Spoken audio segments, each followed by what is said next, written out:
This case is about Amma. Amma is a juvenile. It was a case where there was a kind of confrontation between Amma and then the deceased, and in trying to defend herself, she grabbed a stick and then threw it back, and this person died. When they arrest me, I told them I'm 16 years, and they put me in their cells because they say my case, they can't leave me to go home. When I was there, they brought some people there, some prostitutes.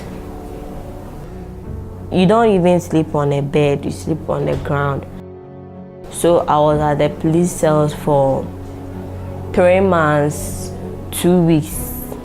When the case was assigned to me, I went and I made an application for her to be taken out of the adult cell.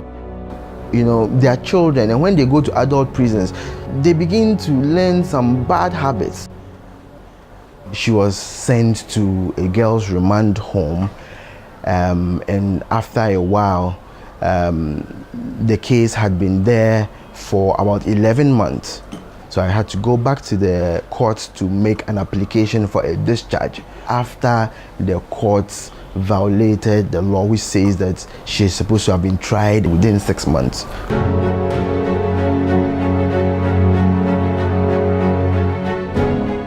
And the legal aid scheme in Ghana provides legal assistance to persons who cannot afford legal services.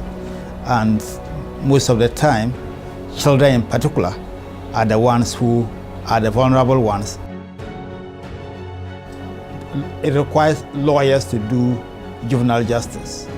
We have all the lawyers together in legal aid scheme. We have 21 across the country. So it becomes a real problem providing the service to all the children who need and deserve it. Children spend way too much time in detention. They linger in there for far too long. And the justice system just isn't catered for children. It's catered for adults. It doesn't look at the needs or the rights of children. So there was a need for us to have a different outlook to ensure that these children who get in trouble or who have to interface with our formal judicial system, we hold their hand in a certain way. We didn't want a situation where children will go through this formal judicial system and come out broken.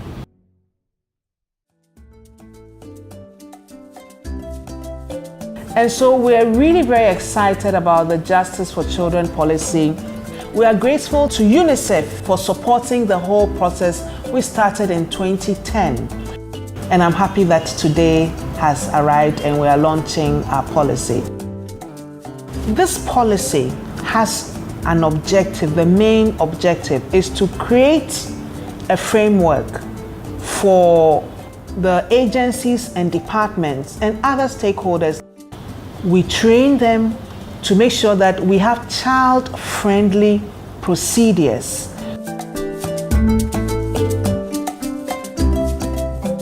So the police is the first point of contact in the justice system. So the police play a key role in the implementation of this kind of policy. Standard operating procedures have been developed with inputs from the police service. For instance, taking a statement from a child, the SOP states that where it's possible, a parent or somebody must be present. In the absence of that, you have to have a probation officer or an officer from the Department of Social Welfare. So these are the kind of things that are in the SOP.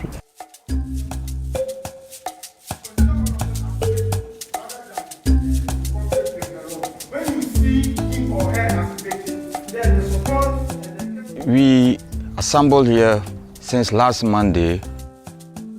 When we are done with this training, we will have about 42 trainers that will go back to their various units and training schools to teach this concept. In one of the typical role play exercise, I handled the participants in the best form of interviewing children in conflict with the law. Indeed, there was this 12-year-old boy called Godwin who came in conflict with the law, and the way a typical police female investigator handled him was not the best. Yeah, you deserve beatings really. After doing this, and you think your father shouldn't beat you. Anyway, they handcuff me. They always interact when I'm being asked questions. Why? My father used to beat her all days. Yes, I said it. Genetically, there's crime running through their family. And then participants were made to discuss the do's and the don'ts of an ideal police person. The investigator attacked the self-esteem of the offender. It was more of interrogation than an interview. It was a complete interrogation. We've drawn a distinction between interrogation and interview. And we saw the opposite. What I also saw was that the language of the investigator was too much for the child to understand. Yes. And then I'm very passionate about how to handle children. So if I go back to my units, I will take it upon myself to educate them. What has been demonstrated in the classroom so far is very encouraging. If the participants are going to take up the same attitude and continue out there, I think we've already achieved some success with this initiative. Looking at issues of children differently, not like we have done generally. Thank you. Thank you very much.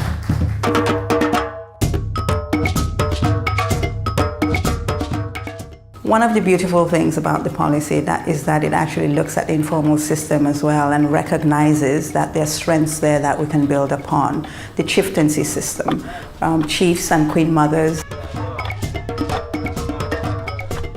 Now, if a child misbehaves in the community, we send for the parents, both parents.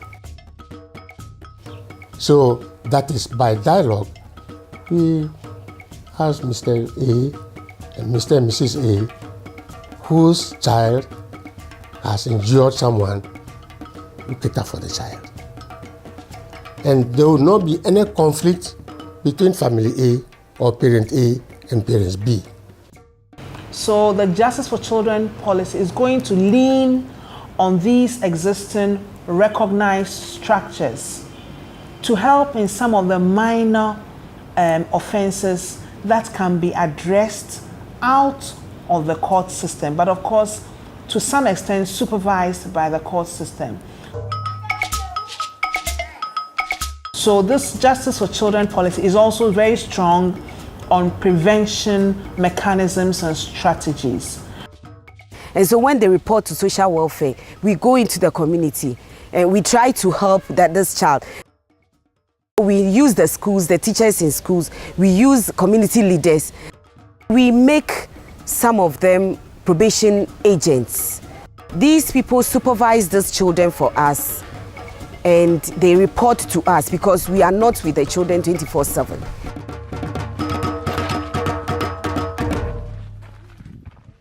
So no child is born a criminal and no child comes to the world knowing everything they need to know. Most of these children who come into conflict with the law come from family backgrounds that are poor and neglect their children. We have hundreds and thousands of cases where parents are not catering for their children.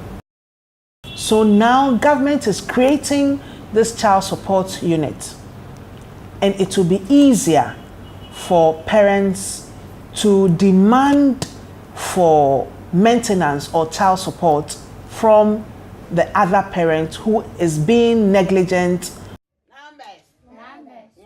That is why we are saying that the Justice for Children policy is broader than just juvenile justice.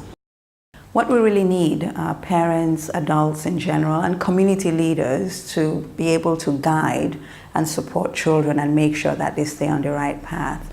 And of course, we need government and her partners to be able to help make sure that the capacity is there for this. 9, 10. There is no school for training a chief.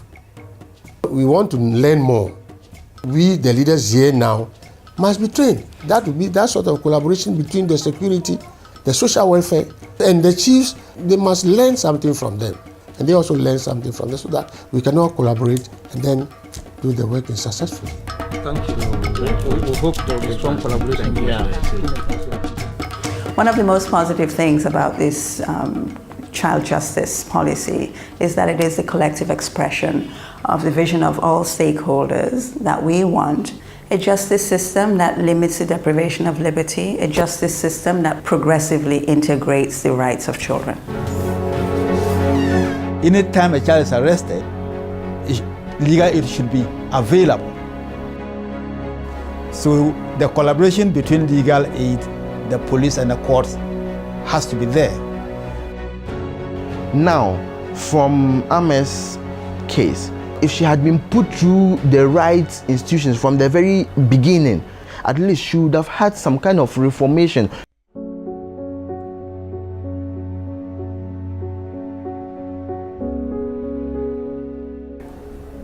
At first I was angry, but when I went to the girls' remand home, and I realized that it's because God wants me to change my life. I don't want the children that are coming should pass through what I have passed.